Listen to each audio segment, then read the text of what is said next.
వికారాబాద్ జిల్లా కలెక్టరేట్ ఎదుట పరిగి మండలం రాపోల్ గ్రామ రైతులు ధర్నాకు దిగారు. ప్రభుత్వం పారిశ్రామిక వాడ కోసం చేస్తున్న భూ సేకరణకు వ్యతిరేకంగా నిరసన తెలిపారు.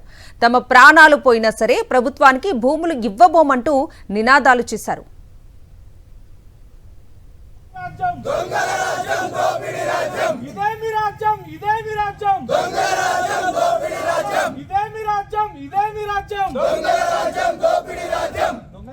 పోలీస్ రాజ్యం ఇదే మీ రాజ్యం ఇదే మీ రాజ్యం దొంగల రాజ్యం పోలీస్ రాజ్యం ఇదే మీ రాజ్యం ఇదే మీ రాజ్యం దొంగల రాజ్యం పోలీస్ రాజ్యం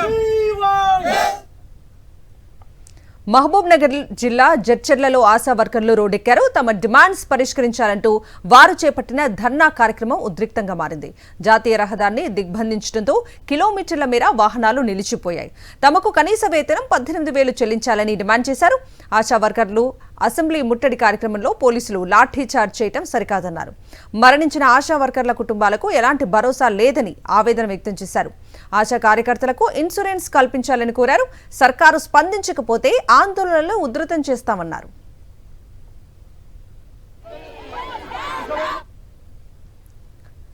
హన్మకొండ జిల్లా కోర్టుకు మరోసారి బాంబు బెదిరింపుల మెయిల్ రావటం కలకలం రేపింది. పోలీసులు వెంటనే అప్రమత్తమై డాగ్ స్క్వాడ్ తో జిల్లా కోర్టులో క్షుణ్ణంగా తనిఖీలు చేపట్టారు. ఈ బాంబు బెదిరింపు మెయిల్ ఎక్కడి నుంచి వచ్చింది, దీని వెనుక ఎవరున్నారు అనే కోణంలో పోలీసులు దర్యాప్తు చేస్తున్నారు. ఇటీవలి కాలంలో ఇలా మెయిల్స్ రావటం ఇది 4వసారి కావడంతో కోర్టు ఉద్యోగులు తీవ్ర భయాందోళనకు గురవుతున్నారు. మెయిల్ వచ్చిన ప్రతిసారి విధులకు ఆటంకం కలుగుతుందన్నారు.